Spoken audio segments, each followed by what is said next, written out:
Coco Chanel once said, "Fashion is not something that exists in dresses only. Fashion is in the sky, in the streets. Fashion has to do with the way we live and what is happening." Fashion can be defined in a multitude of different ways, such as by the clothes you wear, jewelry, hairstyles, and even tattoos. Me, being that I do work in the modeling industry, it is no shocker that I am fascinated and have chosen to do my speech on fashion. Life without fashion is a crazy thing to think about. Today I'll be talking about the history of fashion, how it repeats itself, and the do's and don'ts. I will start off by giving you some background and history of fashion. The history of fashion design refers to the development of fashion industry, which designs clothing and accessories. The modern industry based around firms or fashion run by individual designers started in the 19th century with Charles Frederick Worth, who was the first designer to have his labels sewn into the garments that he created. Most clothes worn back in the day were stitched. The garments were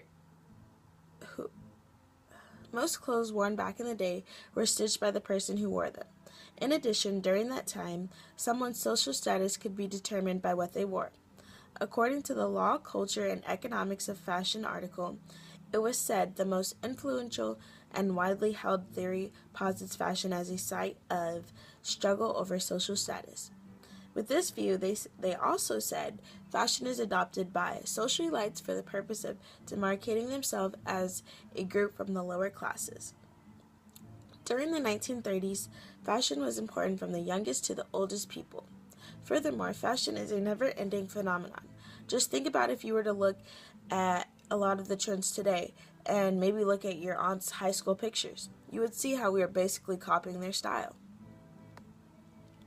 We would call this old school fashion. It constitutes of fashion coming from the 1970s through the 1980s. Old school fashion is not only just in the clothes we wear, but also in the accessories and hairstyles we wear. This fashion is coming back because of the first starting with television. The shows that the people who are bringing back these old school fashions tend to watch reruns of shows because shows like That 70s Show. In addition, people like old school fashion so much because it enhances the human body, such as wearing fitted shirts and pants. Some examples of people that we see in the popular culture would be Lady Gaga. Some of her fans see her as maybe Madonna in the 21st century.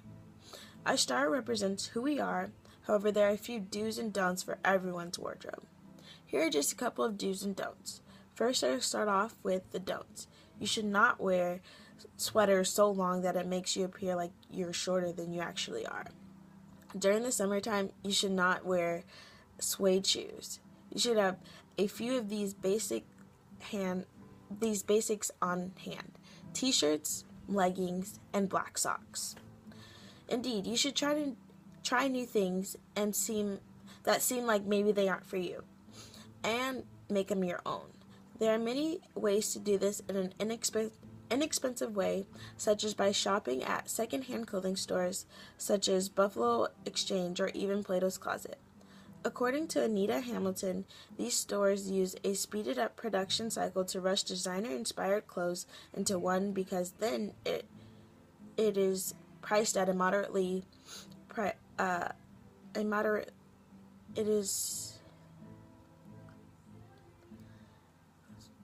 is priced at a moderately so. Try not to mix different seasons of outfits into one because then it becomes confusing. When it comes to shopping for clothes, you should never be afraid to check the sales department because you never know what you might find. Even though you might not be chasing fashion, it is inevitably in our culture, and people are always fascinated by the ones who know what the most trendy clothes are. Fashion is all about what was discussed earlier, which is our social status, success, and individualism. Thank you for watching.